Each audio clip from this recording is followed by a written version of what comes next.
Throughout the evening, I intermittently noticed them, a pair of men lingering in a booth, one occasionally venturing to other tables, while the other nursed his drink. Typically, he approached tables occupied by women, engaging in brief conversations that sometimes ended swiftly, while other times he produced an envelope containing documents or pictures, their contents unclear to me. I assumed they were engaged in sales, finding it surprising that the management hadn't intervened. Later that night, I mentioned this observation to my companions, my wife Christy, of 2 years, along with our friends Chris and his wife Liz, and Heinz and his wife Kim. We briefly speculated about their activities before moving on. About 30 minutes later, the first man finally approached our table. I presumed he had exhausted his options with tables occupied predominantly by women, and we were about to learn what was going on. He greeted us, asking how we were all doing tonight, his tone friendly. Our responses were muddled, and he smiled at each of us before continuing, explaining that his friend, who was in town for the weekend on business, was looking for some company. He wanted to see if any of the ladies might be interested. I was taken aback by his audacity to approach a table where each woman was clearly accompanied by her partner and ask if they'd be interested in accompanying his friend for lovemaking. I was about to express my thoughts when Liz spoke up, questioning his proposition.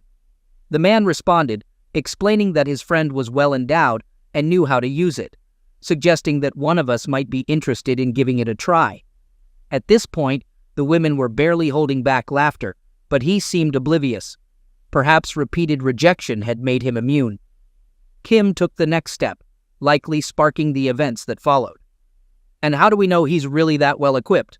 The man retrieved the familiar envelope he had been carrying all evening, revealing several pictures of his friend, confirming his claim.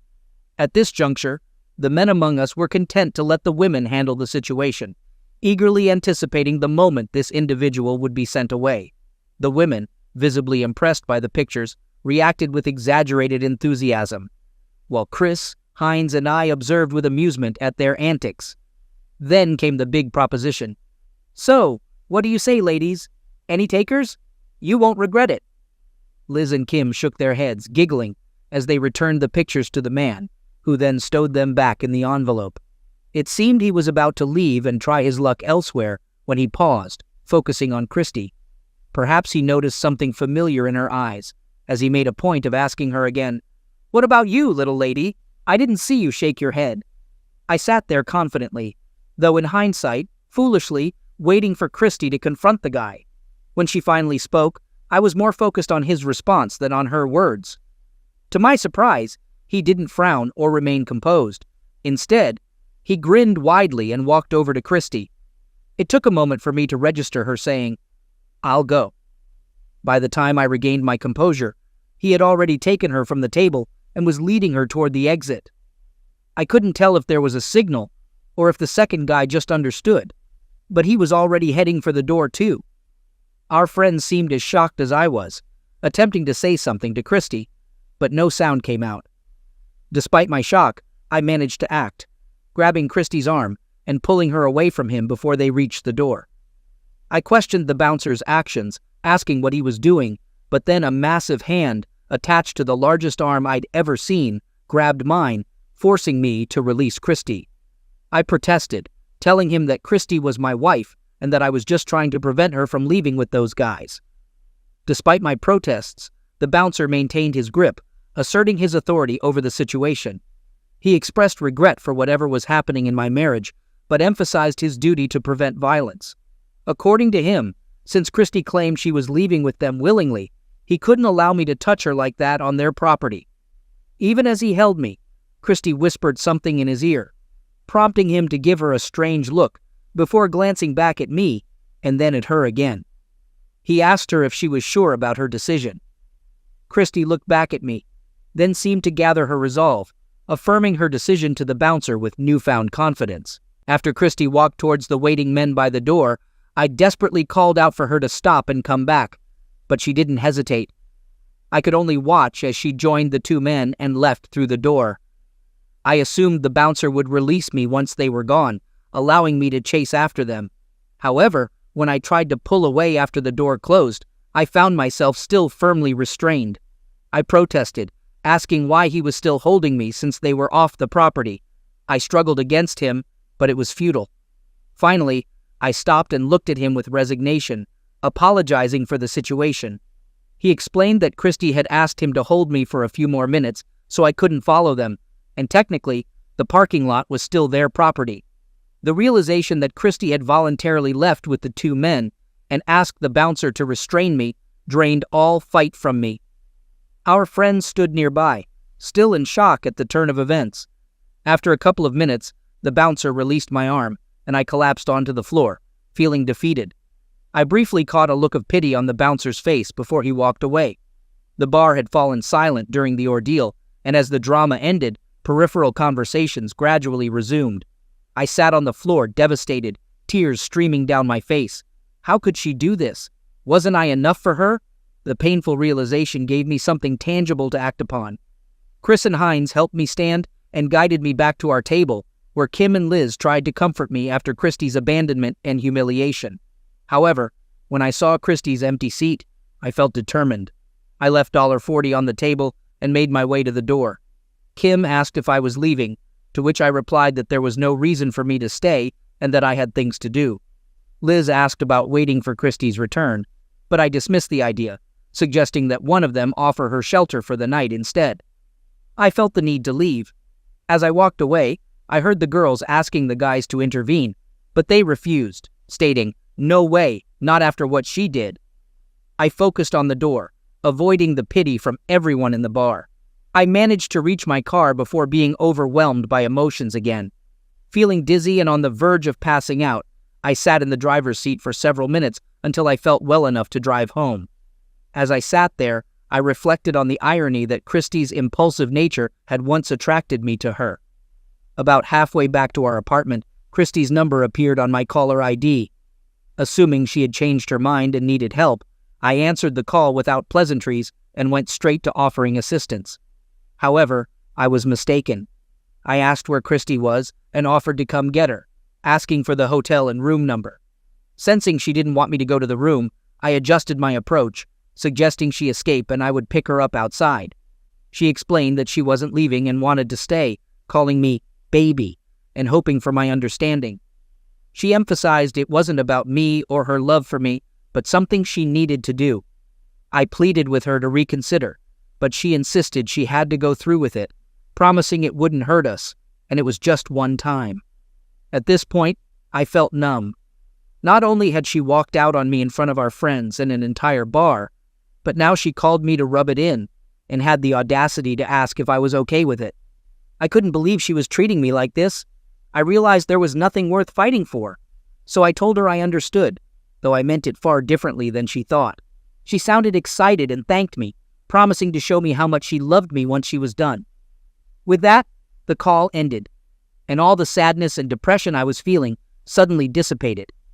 I had blocked out the love I had for her just a few hours before, replaced by a grim determination to move on. Upon reaching my apartment, I unpacked my luggage. We each had our own set from before we were married, and I spread all 3 suitcases out on the bed. We didn't have much stuff, and what was mine was far less than Christy's. I believed it would all fit in these 3 cases, but if not, I was pretty sure anything I needed to leave behind wouldn't be missed. I took my time. I had no intention of simply disappearing. In fact, I was looking forward to her feeling as much pain when I walked out the apartment door as I felt when she walked out of the bar, and she would have to be here for me to experience that. I had 2 suitcases, completely full, and was midway through the last one when I heard the front door open and then shut quietly. I guess she saw the lights were on, so knew. I was awake, and she called to me. I called out for her to have a good time, though apparently my sarcasm wasn't clear, given her response sounded like she had just returned from a party. She entered the bedroom, and I stole a glance at her. Her hair and makeup were disheveled, and her clothes looked rumpled. She appeared satisfied, but her smile quickly vanished upon seeing me packing. She questioned what I was doing, and I replied that I was moving out and filing for divorce. She approached me, trying to stop my packing, but I firmly removed her hand from the suitcase, feeling a surge of anger reminiscent of the bouncer gripping my arm. I told her not to touch me, and clarified that what I understood was that she was going to enjoy with those guys regardless of my feelings. I asked if she had been with both men, not just Mr. Big Mate, my sarcasm evident. She pleaded with me not to leave, explaining that she had always wanted to try someone that big and had never been with a well-endowed man before. She justified her actions by saying it wouldn't have been fair to leave Desmond hanging after he did most of the work, and that she wouldn't want him to prey on married women to suffer. She assured me it was over and that she was mine forever, willing to do anything to make it up to me. I expressed my disappointment to Christy, reminding her that she had already promised to be mine forever when we got married. I questioned the significance of her promise now, considering she had already broken it once. I asked how she could possibly make up for what she had done and expressed my feelings of inadequacy. Despite this, I told her I would consider putting it behind us if she told me the hotel and room number where they took her. Christy refused to tell me and continued packing. She dismissed my request, telling me to take a printout of her apology and shove it. She expressed concern that if she told me where they were, I might do something dangerous and get hurt, since there were two of them. She insisted they weren't worth getting into trouble over. I countered, asserting that it was my decision to make, not hers. I asked her one more time for the hotel and room number. She apologized again, citing her promise to protect me when we got married. She refused to let me get hurt unless I was the one doing the hurting. My response seemed to strike a chord with her, and she finally relented. I finished packing as Christy continued to try to convince me to stay with her, though she no longer physically stopped me. Despite her attempts to reassure me that it was just lovemaking and something she had to do, claiming she loved only me, I remained resolute in my decision to leave. When she finally said it meant nothing, I had reached my limit. I told her firmly that it did mean something to me. Our lovemaking life was very precious to me. I didn't realize it meant so little to you, but it was one of the things that made you special. That I was the only one that got to experience your body, and you just gave it away. And not only that, you did it in the most humiliating way possible. We were out with our best friends, for God's sake.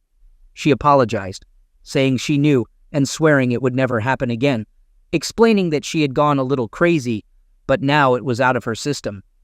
I questioned what else there could be, what she meant by that, and what else she might have to try one day. I expressed disbelief and shame at what she had done, recounting how the entire bar had stared at me with pity and shame as she walked out without even looking back at me. She openly cried, pleading with me not to leave her and professing her love for me. I responded firmly, saying that if that was how she expressed love, I wasn't interested. I admitted that even if she had told me where to find them, there was no way I was going to stay. I told her I might forgive her one day, but I would never forget what she did and how it made me feel. It took 2 trips, but I got my suitcases loaded into my car and drove away. When I went back the second time, Christy was still collapsed on the floor. All she could manage was to look up at me as I came in and mumbled, "Please, please don't go, baby, please." Despite what had happened, what she had done, I still felt like a complete idiot leaving like this. It didn't cause me to reconsider, but I still felt bad. I assumed that was because while there was no way I could still be with her, I still sure as hell still loved her. I was disoriented when I woke up in the hotel. I had been more tired than I thought. I guess the adrenaline wore off, and once it did, I crashed hard. It was nearly noon before I woke up. Fortunately, I had paid for 2 days in advance, but I knew the bank account wouldn't support a hotel stay for long. I needed a place to stay. One problem was the 3 months left on the lease of the apartment Christy and I had shared. There certainly wasn't enough to pay for that in a new apartment, so I'd have to decide whether or not to just take the hit and abandon the apartment or come up with some other plan. The fact was that Christy and I had very little in terms of assets. We each had a car in our names and payments to go with them, so that was likely a wash. The bank account was small, and beyond that was just the furniture we had bought, and I didn't particularly care for it. I didn't hate it, I just didn't care. I hated to put any of the other couples into the middle of things, but Chris and Hines had been my best friends for years, predating all of our wives. Chris and Liz had been married for 5 years, Hines and Kim for almost 4. Christy and I had been the last ones to join that particular club. After finally turning my phone back on, I found numerous messages from Christy and several from the guys and their wives, mostly urging me not to do anything rash. One message from Chris stood out, offering to help in any way they could. I called them and got Liz on the phone, asking for marital sanctuary. Liz proposed a deal. I could stay in their guest room for a while, but she wouldn't hide me from Christy. She mentioned that Christy had been asking everyone if they had heard from me. Liz insisted that I be at least civil to Christy, acknowledging that she had made a mistake, but emphasizing that it wasn't as serious as homicide. I agreed to Liz's terms and spent the next morning moving from the hotel to their spare room. My boss allowed me to take the morning off, but I had to work late one evening that week to compensate. I decided to work late that night to distract myself from the weekend's events. I arrived at Chris and Liz's house close to 10 o'clock, hoping for some rest, but I was met with an unexpected encounter with Christy. I questioned her presence, reminding her that I didn't want to see her when I left. She apologized, explaining that she was hurting without me and expressing a desire to talk and work things out. I reiterated that I wasn't interested in reconciling, but she pleaded with me not to end things because of one mistake. She professed our love and pleaded for a chance to make things right. I reminded her of the opportunity she had to salvage my dignity by telling me where those guys were, but refused. I told her I needed space to figure out my feelings. She begged me not to give up on our future, admitting her mistake. I emphasized the severity of her actions and asked her to leave so I could process. Christy left with a lowered head after a brief exchange with Liz in the kitchen. I stayed in the living room while they spoke. Afterward, Christy left, pausing briefly at the door to tell me she loved me before departing. My resolve weakened, and I sank onto the couch. Liz sat beside me while Chris stood in the hallway. Liz commended me for handling the situation well and thanked me for being as kind as I was, acknowledging that it wasn't easy. I expressed my frustration, feeling that I didn't deserve what had happened. Liz agreed, saying that I shouldn't have to suffer like this, even though it was Christy's fault. She mentioned that Christy was also suffering, as she hadn't expected me to leave her over this. I asked if Christy had planned this, considering how much she could get away with. Liz clarified that Christy only considered that after the fact. I inquired about what Christy had told her. Liz explained that Christy had mentioned the temptation of being with someone well-endowed as the reason for her actions. She assured me that Christy hadn't planned for me to be held back by the bouncer. This revelation angered me. Was the lovemaking at least terrible? Do you want me to sugarcoat it or be honest? I guess that answers the question. Never mind. But Henry, as satisfying as she claims it was, she insists she would never trade what you two have for that. It was just one time, and it meant nothing to her compared to what she had with you. But she did trade me for that. She didn't realize that's what she was doing. Well, we all make choices, and when we do, we choose the consequences, even if we don't anticipate them. You're right. But afterward, when she reflected on her actions, she still believed you two could move past it. She thought if she treated it casually, you'd eventually forgive her. Kim and I hoped so too. But Chris and Hines both disagreed. I guess they were right. They know me well, Liz. I can't see any way past this. She was deliberate in her actions, leaving right in front of me and having me restrained so she could escape. Then she called me to try to gain my approval. She had numerous opportunities to see that I wasn't okay with this, and she chose against me every time. I understand it may seem that way, but she wasn't thinking clearly.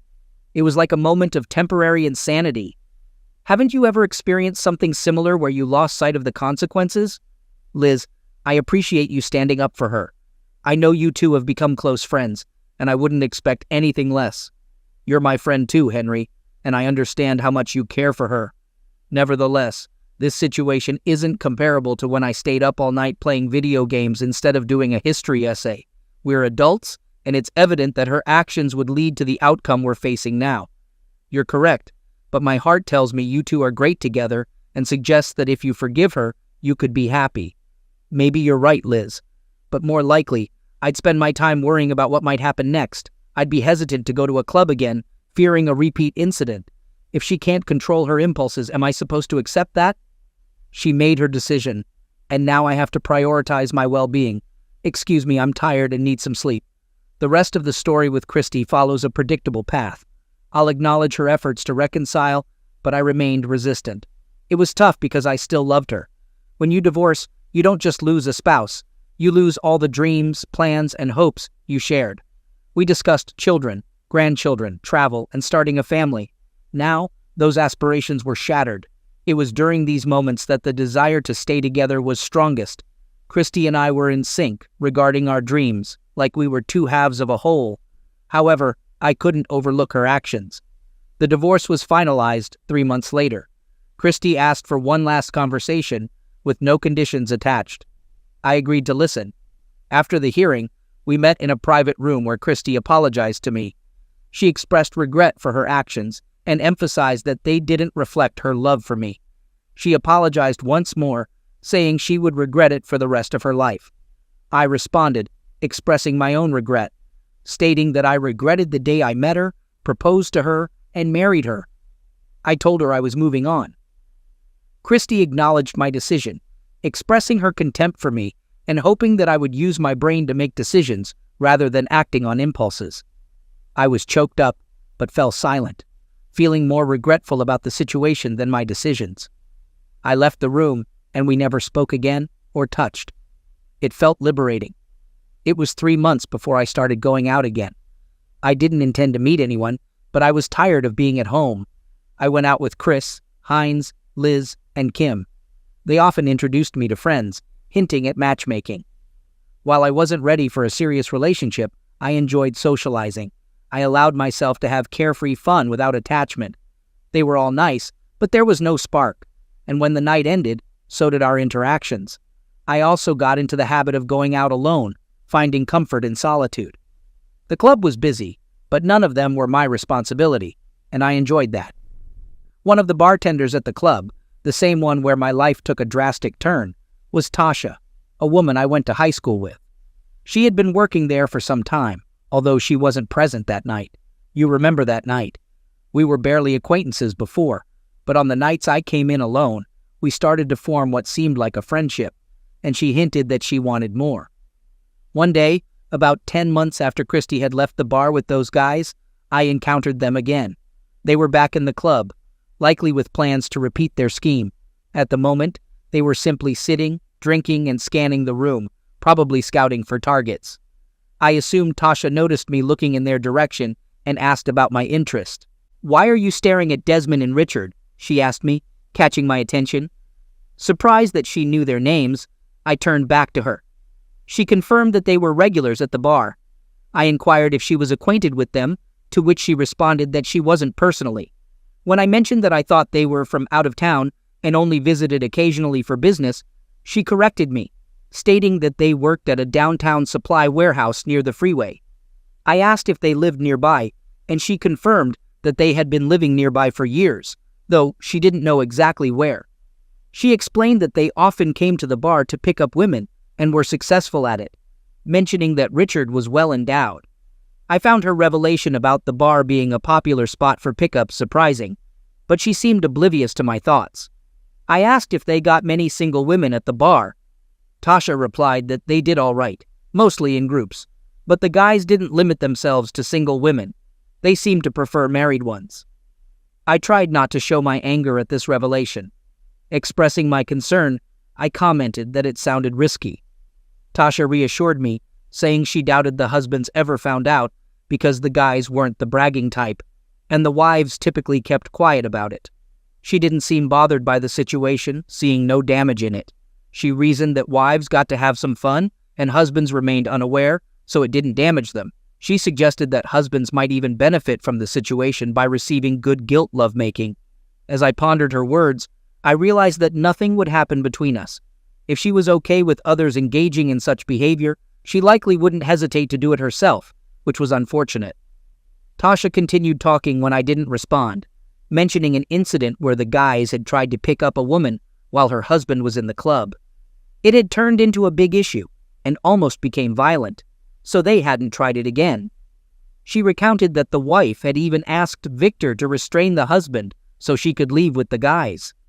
I turned back to her slowly, and she seemed to notice the expression on my face. She confirmed that Christy had indeed been involved in an affair.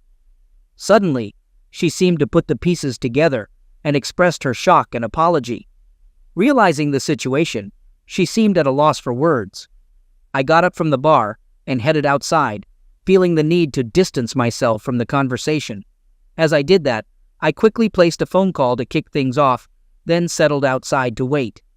I hadn't realized how much I craved revenge until I learned it was all a scam. Sure, Christy willingly accepted their invitation, and that wouldn't change. But I believe she did so thinking they were just a couple of out-of-towners seeking a fling, never to be seen again, somehow making it less wrong. I had singled out their car in the parking lot, not to lean into a stereotype, but when I spotted the Cadillac with lowered suspension and flashy chrome rims, I was pretty sure it was theirs. Since they hadn't started their hunt yet, I figured I had time before they came out, unless they got lucky early. I wasn't privy to what happened inside the club, but it was nearly an hour before they finally emerged, accompanied by a woman they had evidently charmed inside. I had guessed right about the car, and I leaned against the driver's side door as they approached. "Hey man," said Desmond, the apparent spokesman speaking up. "Mind taking your hands off my ride?" Ignoring him, I addressed their slightly intoxicated companion. As much as she might deserve whatever consequences came her way, I didn't want to witness damage befall a woman, especially one whose husband didn't deserve it either. Oh yeah, I could see the wedding ring from here. In a tone that left no room for argument, I addressed her directly. "Sweetheart, you better find somewhere else to be, like maybe home with your husband. You know, the one you vowed to forsake all others for." I wasn't sure what she did next, but after surveying the situation, she opted to heed my advice, disappearing back into the club despite Desmond and Richard's protests. Once she left, the men turned their annoyance toward me, questioning why I interfered with their plans. I calmly reminded them that the woman belonged to her husband. One of the men recognized me, recalling our previous encounter around 10 months ago. He realized that I was the husband of the woman who had asked him to hold back so she could join them. They inquired about her whereabouts, expressing interest in another encounter. I informed them that she had moved on since then. When they asked if we had split up, I responded that I had no interest in her after she had gone with them. They then questioned if I sought revenge. As they advanced toward me, their intentions became clear. They seemed to be focused solely on me, unaware of my friends closing in behind them. Suddenly, they found themselves restrained by 3 of my friends each. Despite their struggles, Hines and Rick were strong enough to overpower them, and soon they were kneeling with their arms bound behind their backs. Their confidence quickly diminished. One of them tried to justify their actions, stating that they had simply made an offer, and the woman had willingly accepted. I responded that while I had been angry with her initially, my concern was now directed towards them and others like them, who posed a threat to society. I was determined to ensure they never repeated such behavior. I instructed my friends to load them into Jed's pickup truck, where they secured the 2 individuals in case they attempted to escape. About an hour later, we arrived at a secluded area in the county, guided by Jed, whose family owned a nearby farm. We reached a large grove of trees, miles away from civilization and completely hidden from view. The guys hauled our captives out of the truck, showing little care. I relished the fear in their eyes. They probably never imagined that their pursuit of casual lovemaking would land them in this predicament. They were facing unforeseen consequences, much like Christy. So, with a lighthearted tone that hopefully disguised my seriousness, I pondered aloud the best way to rid society of their carnivoracy behavior. I expressed my thoughts on how to deal with them, mentioning the possibility of castration followed by release, which elicited horror from them. I pointed out the potential complications if they sought medical attention after such an act. They unanimously agreed on this point, though my friends Desmond and Richard remained silent. I then mentioned the alternative option of taking of life them both to eliminate any witnesses. While Desmond appeared horrified, Richard's expression suggested he might prefer pass away over a life without his manhood. I commented on the absurdity of tying one's self-worth to the size of their gonads. Desmond attempted to defend their actions, claiming it was just lovemaking and that the woman might have been with other men before. I rebuffed him, stating that my concern was not with her anymore, but with them. I emphasized my frustration with men like them who thought they could seduce married women without consequences. I believed it was time for them to learn a lesson and serve as an example to others. I signaled for the rest of the gang to join me in a private huddle nearby. The goal was simply to intimidate the creeps. Truthfully, I'm not a violent person, and as much as I wanted to hurt these guys, it wasn't my true intention, at least not permanently. We kept them on edge for about an hour, making them believe we had reconsidered taking of life or maiming them. By the time we returned, their fight seemed to have drained away. I informed them that I had been persuaded by my friends not to resort to taking of life or castrating them. Instead, I outlined the consequences they would face, a severe beating. I made it clear that we would provide each other with alibis, but warned them that if any police inquiries were made, they would face the initial options. I emphasized that we would be monitoring them closely, having their addresses and workplaces from their driver's licenses. I issued a stern warning that if they ever targeted married women again, they would face severe consequences.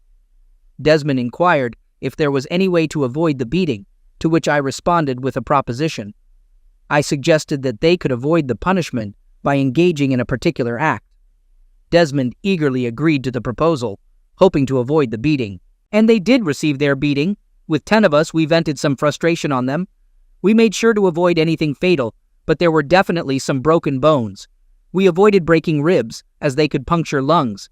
At the very least, they'll remember this for a long time. We drove them back to town and left them on the curb near a hospital, avoiding the parking lot and any security cameras. The next morning, we made headlines as 2 sufferers of an assault by unidentified assailants, possibly in a failed robbery. The cases went cold when the guys claimed not to recognize their attackers and believed it was a random incident. And here we are, a year after that dreadful night. Somehow, I managed not to become entirely distrustful of all women, but it hasn't been easy. Word has it that Christy recently met someone and they've started dating. It's early days, but apparently it's promising. Desmond and Richard seem to have vanished. At least they're no longer working at the warehouse, and their apartments are empty. I suppose they're running their scheme in another city. Sometimes I wonder if I should have dealt with those 2 creeps more permanently. It crosses my mind often, and I sometimes regret the choice I made. Eventually, I had to find a new hangout spot. Tasha became more forward, and my polite refusals didn't dissuade her. So I finally had to tell her that nothing would happen between us since she saw nothing wrong with a wife cheating on her husband. She tried to convince me she wouldn't do that herself, but I simply didn't believe her. I'd rather get 2 dogs than date her. I haven't made any plans yet, but I'll eventually start dating again. Maybe, maybe not.